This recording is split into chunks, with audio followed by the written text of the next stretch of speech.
the part people skip. A marriage can be quiet for so long that betrayal starts sounding like breathing.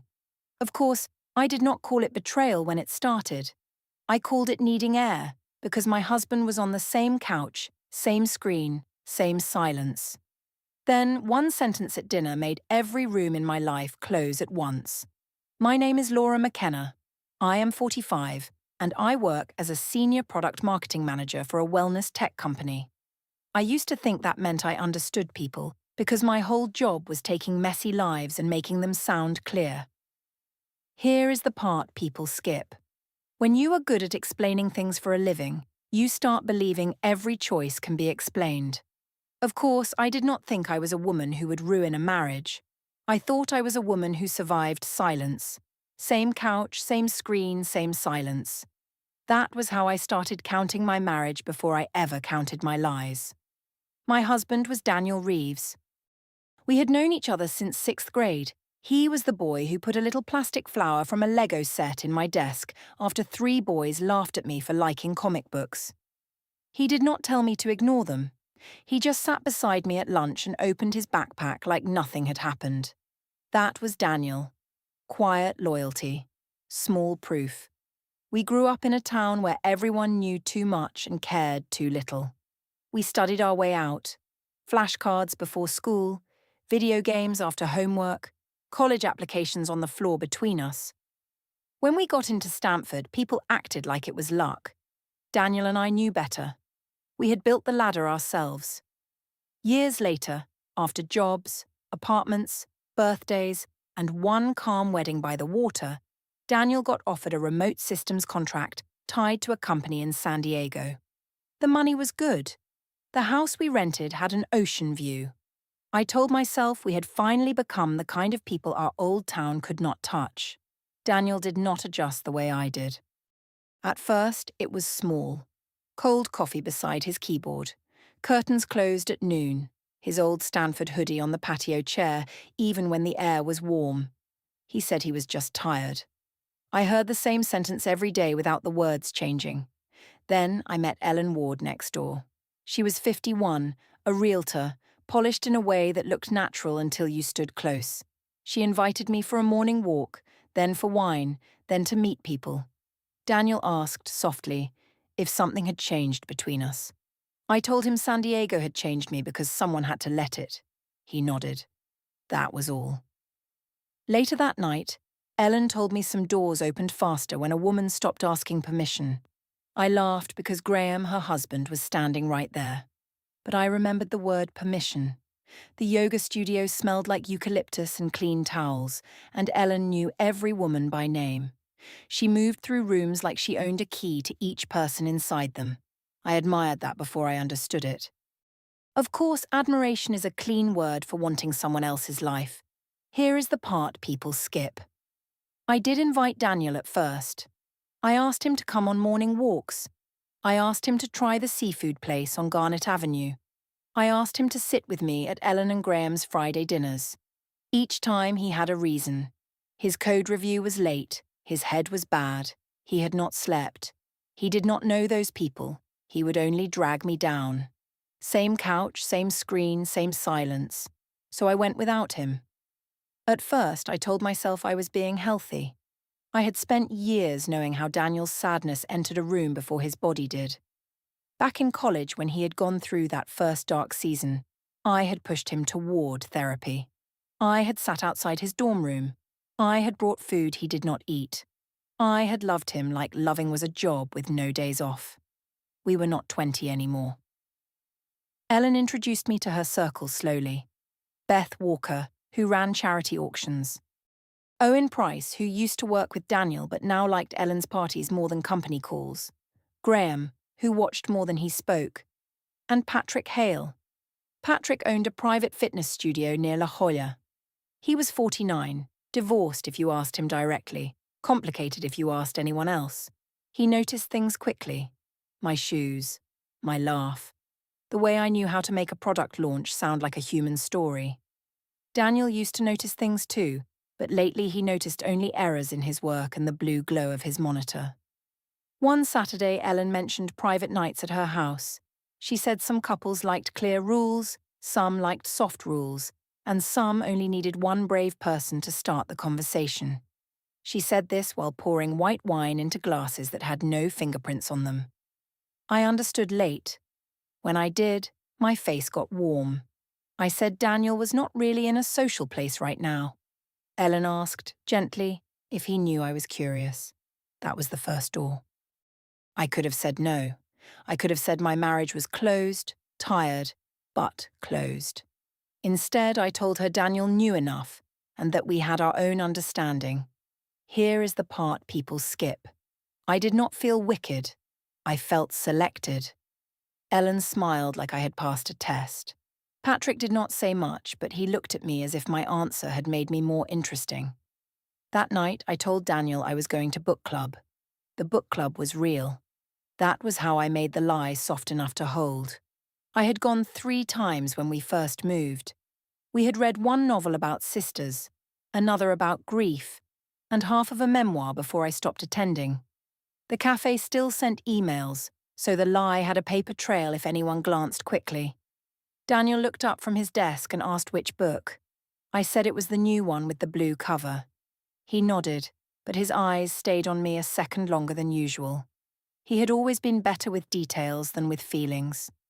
At Ellen's house, the private night was not wild the way people online would imagine. It was worse than that. It was normal. Soft music. Good wine.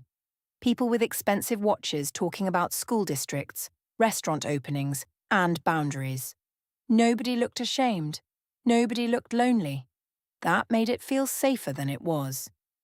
Patrick asked if Daniel was coming later. I said he was not a party person these days. He said Daniel sounded like a man who had forgotten where the door was. I laughed. That laugh was smaller than the lie, but more honest. I did not do much that first night. I watched. I let people talk close. I let Patrick stand near me longer than a married woman should have allowed. When I drove home, I kept both hands on the wheel and told myself watching was not betrayal.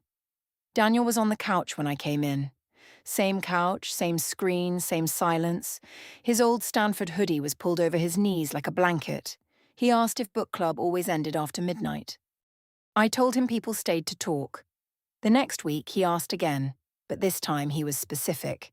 He said last Thursday I had told him I was at book club, but Beth had tagged Ellen at a wine bar around the same time, and he thought he saw my sleeve in the edge of the photo. Calm. Factual. One incident.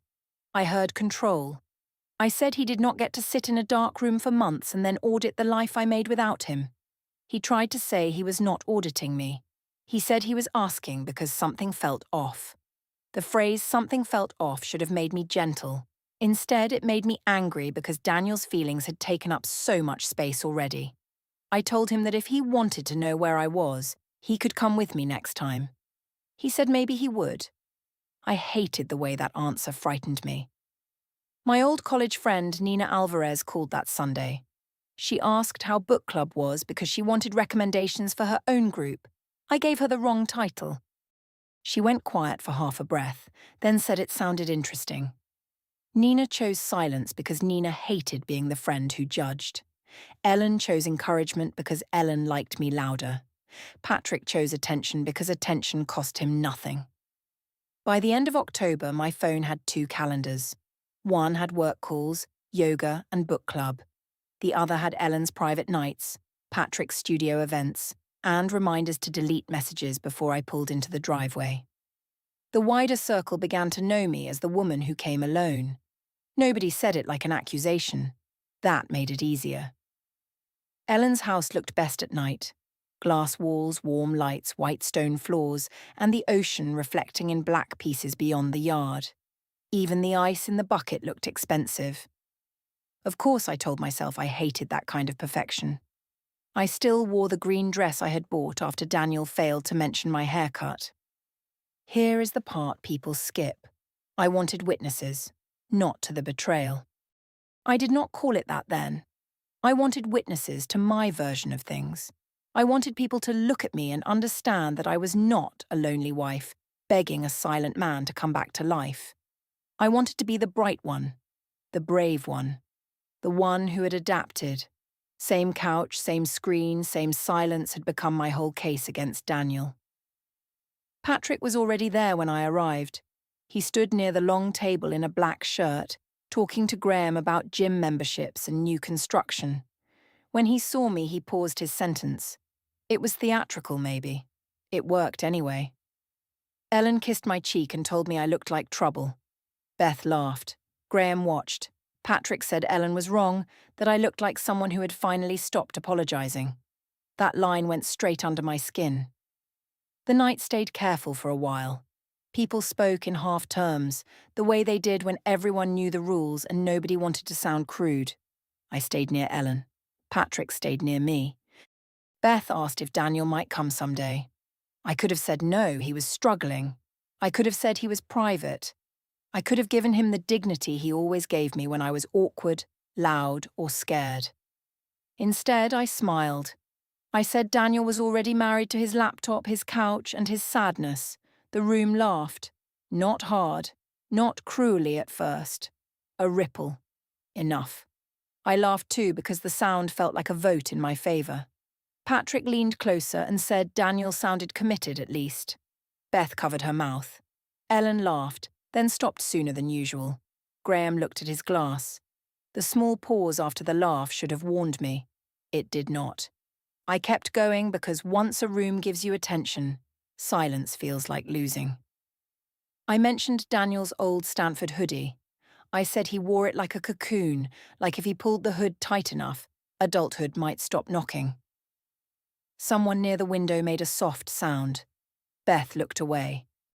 Patrick smiled as if I had handed him a private joke. That hoodie had once been ordinary. It had lived on the patio chair, over Daniel's shoulders, on my body during cold movie nights. He wore it the week we moved into our first apartment. He wore it in a photo where I was holding a cheap paper cup of champagne after my first big promotion. In Ellen's house, under warm lights, I turned it into evidence that he was small. Graham did not laugh at all. He asked, indirectly, whether Daniel knew I talked about him like that. His voice was polite. That made it worse. I told him Daniel did not care what anyone said these days because caring required leaving his office. Ellen's face changed. Not enough for everyone. Enough for me to see and ignore. Patrick touched my wrist and told Graham not to make it heavy. He said some people left a marriage emotionally and then acted shocked when the other person found a window. I wanted that sentence to be true so badly that I let it become mine. Later, in the hallway near the guest bathroom, Beth asked if Daniel was okay. She said Owen had mentioned Daniel had been hard to reach. It was a calm question, almost kind. I heard pity. I told her Daniel was always okay enough when he wanted people to feel sorry for him. Beth's mouth closed. She nodded once and went back toward the kitchen, but she did not stand near me again that night. That was the first visible shrinking of my circle, though I did not count it then. Near midnight, Patrick walked me to the side door. He asked if I was safe to drive. I said yes. He asked if I wanted him to text when he got home. I told him not to use messages after midnight. He smiled as if that rule made us careful people. On the drive home, the green dress scratched under my arms. I had laughed too much. My throat felt dry. For one red light, I saw Daniel at 12, sliding that plastic Lego flower into my desk with his eyes down, pretending it was nothing. He had saved me from being laughed at once. I had just taught strangers how to laugh at him. The thought opened a small door. Behind it was a room where I was not abandoned or brave. I was just a wife who had taken a private pain and made it useful in public. Then the light turned green. I closed the door by telling myself childhood loyalty did not warm an adult bed. Daniel had not touched me in weeks. Daniel had stopped choosing me first. Daniel had left me to explain our life to rooms he refused to enter. By the time I pulled into the driveway, the thought was gone. Daniel was awake. The living room was blue from the television, though he was not watching it. He asked how book club was. Quiet debrief. No raised voice. That was his way. I told him it was fine. He asked if there had been a discussion topic. I said loneliness. He looked at me then. Not angry, just tired in a way that did not ask to be rescued. I went upstairs before he could ask more. The next morning, Ellen sent a heart emoji instead of her usual long message. Beth did not reply to the photo I sent from yoga. Graham waved from across the street but did not cross over. Crowd heat does not always look like shouting.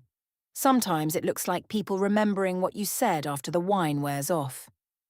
Daniel started therapy again in November.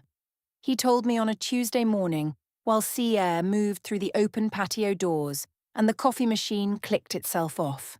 Of course, I had spent months wanting him to get help. When he finally did, I did not know where to put my hands. Here is the part people skip. His recovery scared me more than his sadness. Same couch, same screen, same silence had given me a clean story. Daniel was gone inside himself. Laura had to live. Laura had to breathe. Laura had to be wanted somewhere. But then he shaved. He made eggs. He opened curtains. He changed the sheets without being asked. A clean story does not survive a person changing in front of you. He said the therapist came through his company program. He said he had only gone twice, but it was helping. He told me he should have done it sooner. I told him it was good. The word good sounded cheap between us. That night he cooked dinner. Nothing impressive. Pasta, salad, bread too brown on one edge. He set 2 plates on the patio table facing the ocean. The old Stanford hoodie was on the back of his chair. The sleeves hung down like tired arms. Daniel asked, indirectly, if I still wanted him now that he was trying to come back. The fork in my hand stopped over the plate. He did not ask it with drama. He did not ask to trap me. He asked like a man standing outside his own house, unsure if his key still worked. He said he knew he had left me alone after the move. He said he had felt ashamed because the move had been his idea, and then he had failed at living inside it. He said silence had seemed better than making me carry him again. The patio light hummed. Somewhere below our street, a car door closed. Daniel's coffee from that morning sat cold near his laptop bag because old habits do not leave in one brave gesture. A door opened in me. For a few seconds, I could see the shape of the truth without words around it. I had not wanted the parties more than my marriage. I had wanted Daniel to look up before strangers did. I had wanted the boy with the Lego flower to find me in the new city and say he still saw me. I had wanted to be chosen by the person who knew how much not being chosen had once hurt. He was trying, and I had already built rooms he could not enter. Then my phone buzzed inside the house. I did not check it. I knew it was Ellen or Patrick or some reminder from the life I had made in the space Daniel left. That tiny sound helped me close the door. I told myself confession would break his recovery. I told myself truth would be selfish if it only helped me feel clean. I told myself silence could be mercy. The next morning I deleted Ellen's old messages. I deleted Patrick's studio reminders. I cleared photos, muted threads, turned off previews. Controlled partial truth became my new tactic. I would stop going to the private nights. I would be kinder to Daniel. I would let the past become past if nobody forced it into the room. That was not remorse. It was management. Daniel noticed the phone. He asked why I turned the screen down now. Not angry. Naming the pattern. The late nights, the vague books, the sudden privacy, the way I got soft only after being unreachable. I said he was making my effort sound suspicious. He said effort was not the same as honesty. That sentence stayed in the room after he left it. Nina called 2 days later. She asked if Daniel was doing better. I said he had discovered therapy like men discover dishwashers, late and proud. Nina did not laugh, did not. She said Daniel had always been kind to me, even when he was not well. I told her kindness was not a marriage by itself. She said no, but neither was being admired by people who did not know what they were admiring. I changed the subject to work. Nina let me, but the call ended faster than usual. A week earlier, she would have stayed on while folding laundry. That day, she said she had errands. Beth stopped inviting me for coffee. Owen texted Daniel directly about lunch. Ellen's replies became shorter. 1 heart. One thumbs up. One message that said she hoped things were calm. Calm was a strange word from a woman who had opened the door. The silent decision marker came on a Thursday. Daniel was cleaning the patio before a work call. He picked up the Stanford hoodie from the chair, folded it, and carried it to his office closet. I asked why he was putting it away. He said it was getting old. I told myself he meant fabric. That night, he asked whether book club had ever really had a book after September. I answered too quickly. I said yes, of course. He looked at me for one long second, then nodded. He did not ask again. He washed his mug, dried it, and placed it in the cabinet with the handle turned outward the way he always did when he needed order. Something broke inside the walls then. It did not make a sound. Ellen caught Daniel by the trash bins on a Friday afternoon. I watched from the upstairs window while pretending I was not watching. She wore white linen, even in December, and held a bottle of wine against her hip like a peace offering. Later, Daniel told me she had invited us to dinner. Us. Here is the part people skip. That word sounded more dangerous than any secret message. I wanted to refuse. Of course, refusal needed a reason. Reasons were doors. Daniel was already looking at doors too closely. So I said dinner sounded nice. Same couch, same screen, same silence had become something else by then. Same house, same table, new danger. Daniel was present now. That was the problem. A present husband could hear things an absent one missed. Ellen's dining room smelled like grilled fish, lemon, and the expensive candle she lit whenever she wanted people to think nothing bad had ever happened there. Graham sat at the head of the table. Ellen put Daniel across from him. She put me beside Patrick. That was the first warning. Patrick greeted Daniel with polite distance. He asked about remote work, then looked at his water glass while Daniel answered. Patrick was already protecting himself. He had always been charming when there was no cost.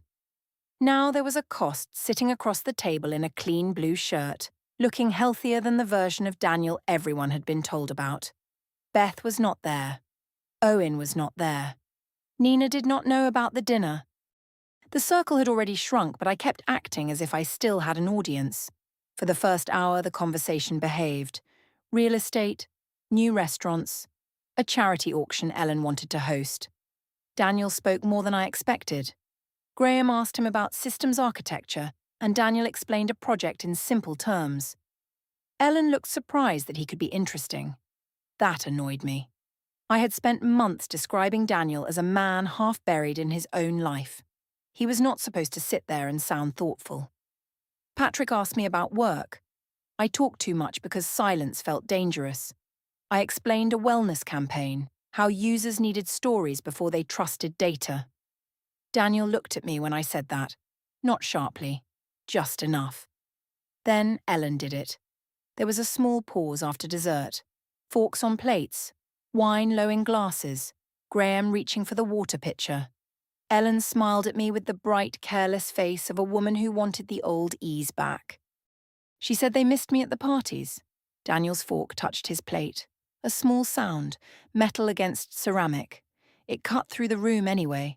He looked at Ellen first, then Patrick, then me. He asked what parties. No one laughed. Ellen's smile failed slowly. She said she thought he knew. She said I had told them we were open. She said it like a person stepping backward from a spill she had made. Graham closed his eyes. Patrick put his napkin beside his plate. Not on it. Beside it. As if he was already preparing to leave without appearing rude.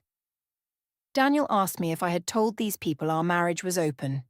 This was the place where I could have told the truth. Not clean truth. Not pretty truth. But something real. Instead, I crossed the line in front of all of them.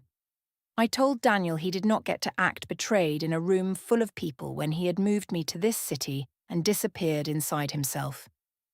I said he had left me to build a life alone. I said he could not abandon the marriage emotionally and then look wounded because I stopped sitting beside the ruins. That accusation was true. Daniel could not refute it. His face changed because he knew it. Even Graham looked down. Ellen's mouth opened and closed once. For 1 second, the room held the part I was right about. Then Daniel asked, indirectly, whether his failure had made me lie, or whether it had only made lying easier. No one moved. He said if I told the full truth now, he would at least know which woman he was deciding about. Final. Clean. One real offer. I heard punishment. I told him he did not get to become present only when there was something to control. I said his recovery did not erase the months I spent eating dinner across from an empty chair. I said he wanted a confession so he could make himself the victim. Daniel stood. Not fast. Not angry. He folded his napkin, placed it beside his plate, and thanked Graham for dinner. He said he would handle things properly. No legal words. No threats. The tone was worse. Ellen said my name once. I turned to her because some old part of me still expected rescue from the woman who had made all this feel safe. But she looked at Graham, not me. Outside, the air had that cold ocean damp that gets under sleeves. Daniel had driven himself. I had driven myself. He walked to his car without asking if I was coming. I followed him across the driveway and said he could not leave like this. He said nothing. His car pulled away.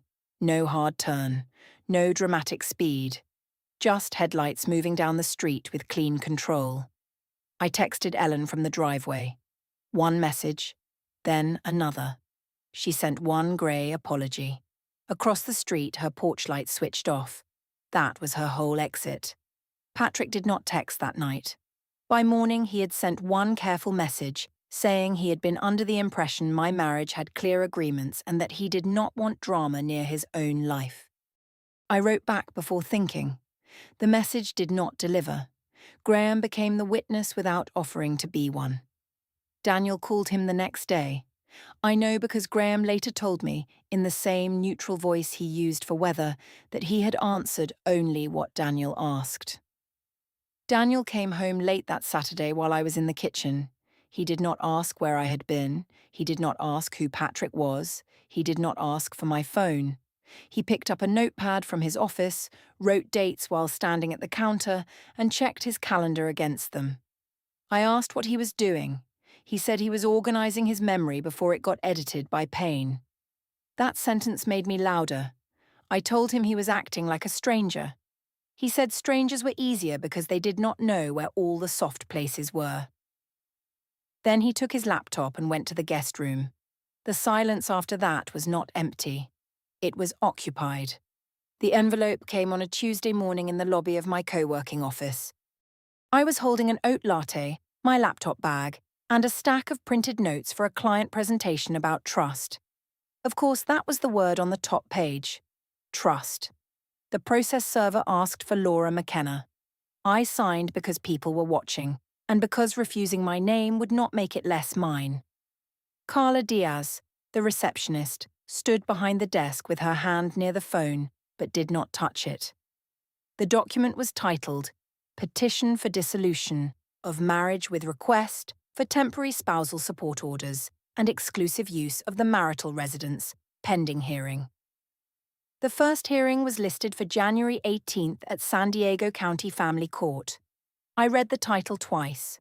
Then I folded the first page back into place, put my latte on Carla's counter, and wiped the wet ring it left with my sleeve. Carla asked if I needed the small conference room. Her voice was not cruel. That made it harder to answer. Attached were dates, screenshots, calendar notes, Ellen's message.